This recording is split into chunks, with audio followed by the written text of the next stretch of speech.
कक्षा 9th के सभी बच्चों को नमस्कार। आज आपका चैप्टर अपोहा ये कंप्लीट हो जाएगा। इससे संबंधित आपकी जो 2-3 क्वेश्चंस हैं वो समझेंगे। ब्रह्मपुत्र नदी तंत्र की विशेषताएं बताइए। ब्रह्मपुत्र नदी भारत की एक प्रमुख नदी है। ब्रह्मपुत्र नदी तंत्र की विशेषताएं निम्नलिखित है। नंबर 1, ब्रह्मपुत्र नदी का उद्गम स्थल तिब्बत की मानसरोवर झील है। यह पूर्व दिशा की ओर बहती है। जो ब्रह्मपुत्र नदी है वो तिब्बत के मानसरोवर झील से निकलकर पूर्व दिशा की ओर बहती है। ठीक, यह नदी अधिकतर भारत के बाहर दूसरे देशों में बहती है। भारत में यह अरुणाचल प्रदेश और असम राज्यों में ही बहती है। मतलब अधिकतर ये भारत के दूसरे देशों में बहती है। उसके बाद सिर्फ भारत के 2 राज्यों अरुणाचल और असम राज्य में ही ये बहती है। अरुणाचल प्रदेश में इसे दिहांग कहते हैं और असम राज्य में इसको ब्रह्मपुत्र कहते हैं। चौथा है, ब्रह्मपुत्र नदी के साथ मिलकर विश्व का सबसे बड़ा, ब्रह्मपुत्र नदी जो है गंगा नदी के साथ मिलकर विश्व का सबसे बड़ा डेल्टा बनाती है, जिसे बोला जाता है सुंदरवन का डेल्टा। ये ब्रह्मपुत्र नदी की विशेषताएं हैं। नेक्स्ट प्रश्न है, गंगा कार्य योजना का वर्णन कीजिए। ये गंगा एक्शन प्लांट है।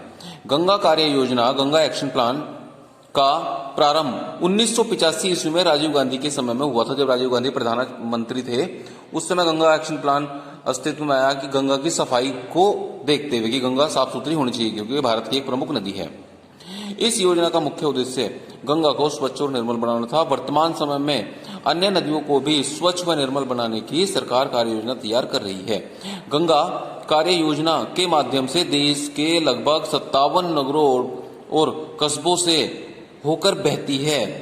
गंगा नदी को स्वच्छ व निर्मल बनाकर नया जीवन देना ही इस गंगा एक्शन प्लान का उद्देश्य है। सरकारें प्रतिवर्ष करोड़ों रुपया इस योजना पर खर्च करती हैं, परंतु गंगा आज भी पूरी तरह से स्वच्छ व निर्मल नहीं हो सकी है, क्योंकि लोगों की जागरूकता न होने के कारण और सरकार की सही प्लानिंग न होने के कारण गंगा नदी आज भी एक प्रकार से दूषित नदियों में गिनी जाती है।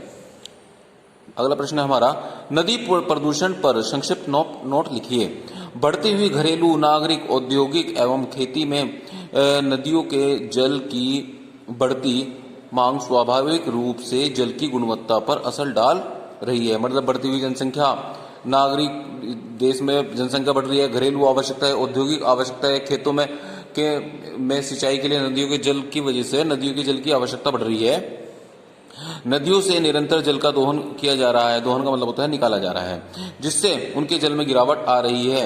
इससे न केवल जल की गुणवत्ता प्रभावित हो रही है, अपितु नदी का जल भी प्रदूषित हो रहा है, जो चिंता का विषय है। नदी जल के प्रदूषण के कारण निम्नलिखित है। पहला, नदियां, झीलों आदि में कपड़े धोना व पशुओं को नहलाना प्रदूषण का एक कारण है। दूसरा, औद्योगिक कचरे का नदियों में डालना, मतलब औद्योगिक गंदा, जो उद्योग से निकला हुआ गंदा पानी है या उसका रॉ मटेरियल नदियों में फेंक दिया जाता है, उससे नदी प्रदूषित हो रही है। घरों से निकलने वाले जल को भी नदियों में डाला जाता है, जिससे वो प्रदूषित हो रहा है। कूड़ा करकट, मरे हुए पशु और बेकार सामान नदियों में बहाने से नदी प्रदूषित हो रही है। खेतों में प्रयोग होने वाला रासायनिक खाद जल को प्रदूषित करता है। जहाजों से निकलने वाला जो तेल होता है उसका रिसाव, वो भी जल को प्रदूषित करता है। हिमालय